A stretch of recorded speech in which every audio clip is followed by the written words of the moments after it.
Hey everybody, Austin Roden here. I just want to take a quick minute to make a brief video about kind of my project, the struggles, and then kind of what my finished product was. So starting off with this project, I didn't really know what I was going to do. Uh, we kind of had a broad spectrum to choose from. It would just kind of, be about history, nursing, be creative. I'm not a very creative person. I'm not good with broad uh, subjects. I kind of need like the structure.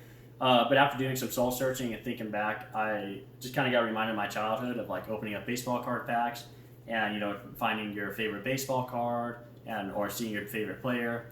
And I was thinking like it's pretty cool. Like nurses have a lot of achievements and they contribute to so much society. In a way they are better than professional athletes and they deserve to be remembered like that. We should have baseball cards for nurses. So I decided to make some baseball cards for nurses. So I went through and chose 10 nurses that I thought were really cool or just kind of contributed a lot or just kind of stood out in my mind.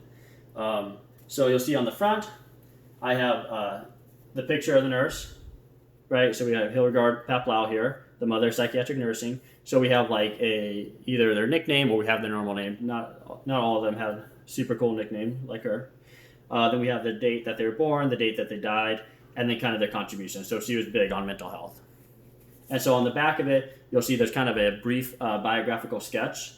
And I thought about doing the biographical sketch because of last week's discussion post. And I was like, oh, that's a good way to tie it all together. And being baseball cards, obviously we can't fit a whole biography in the back. But I just give like a brief synopsis of them. And I thought, it'd be cool if somebody could pick this up and read it and just go, oh, wow, I'm interested in learning more about this person. So now they can kind of jumpstart their research. So Hildegard Paplau, big on mental health. Right? Then we have Calamity Jane. She's pretty awesome. I have her as the Wild West nurse down here. And so she was like a gunslinger, a sharpshooter. She had like rumors. There's like a big legend around her that she might have been married to Wild Bill Hitchcock. But what she's not really known for is the fact that during like 1858, somewhere around there was a smallpox breakout in South Dakota. And when she was a small child, she had smallpox and she survived it. So she kind of had the immunity build up to smallpox, and she was actually able to help 8 minors and nurse them while they were struggling with smallpox, and she was the only one helping them. So she ended up saving 5 of their lives, and they wouldn't have survived without her. Then we have the outlaw, Martha Sangers. The reason why she's the outlaw, and you see here she has fearless advocacy, is because she was really big on women's reproductive rights and disseminating birth control information at a time where it was illegal to give information about birth control because it was against the law to have like abortions and all that and give contraceptives. So she actually would disseminate this information despite it being illegal and actually went to jail and prison and just continued on and actually helped change the law. Then we have Lillian Wall, who was a nurse advocate. She was big on rights for immigrants and getting nursing care. She started the settlement in Brooklyn, one of the first nursing settlements in Brooklyn. So it was like a community place where they can all come together. So initially it was just for like neighbors, but more people would join, and people would come and they could get like free nursing care. Then they had daycare, kindergarten develop. They had events for the community, and it actually is still going today. So that'd be an awesome place to visit in New York. If I remember it correct, or I have it written down here, I have the name of it. The Henry Street Settlement. So if you guys are ever in Brooklyn, check it out because that's really cool. Then obviously we have Florence Nightingale because we can't do this without Florence Nightingale, right? And we all know about Florence Nightingale, but if you guys want to read more, it's on the back here. And then I've also attached the link to the document that I made, and you can read all through the biographies in the back of the card, and you can kind of see them up close, and you can print them out if you want to.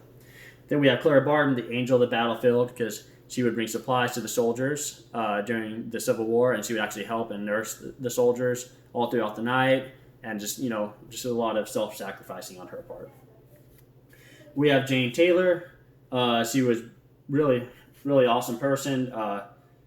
Was like the dean of Yale Nursing School. But she also helped develop more patient-centered care. Before that, the nursing students would, one nursing student would do the vital signs, one nursing student would do IVs.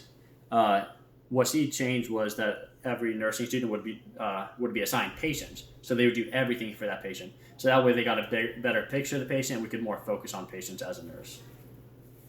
We have Harriet Tubman. Another nickname for her is General Tubman.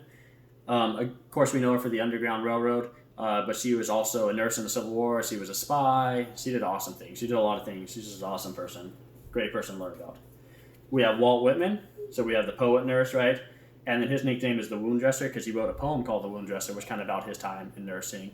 So he got into nursing because his brother was injured in the Civil War. So he traveled down to D.C. To help his brother recover, and he kind of fell in love. He knew he needed to be there for those individuals that were fighting. So he was there and took care of soldiers during the Civil War. So we have Hildegard Paplau, the mother of psychiatric nursing. Obviously, she did a lot for mental health. Like, awesome, one of my favorite nurses right there.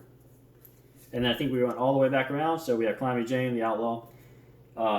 So there's 10 of them. I don't know if I cover them all, but I put a link at the bottom as well, so you guys can click on there. You can look at the pictures closer.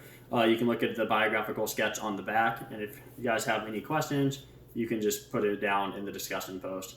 One of the things that I really liked and I took away from learning about all these nurses, first off, I loved learning about all their accomplishments and all the things they contributed to nursing and to society as a whole. But another thing is a lot of these nurses going out didn't have any formal training. A lot of them were wartime nurses, or like even with the outlaw Calamity Jane, she had no training at all, and all she knew was that she needed to help somebody. So they were just self-sacrificing people, and they cared for others. So I think if you ever find yourself in a situation where you're kind of unsure about, if you don't know what you're doing as a nurse, or say you're in a situation where you're helping a patient and you don't know how you can help them, a lot of times if you could just offer yourself and just be that caring person, that's already going above and beyond as being a nurse. So that's my big takeaway. But thank you guys so much. If you guys have any questions, of course, just leave it in the discussion.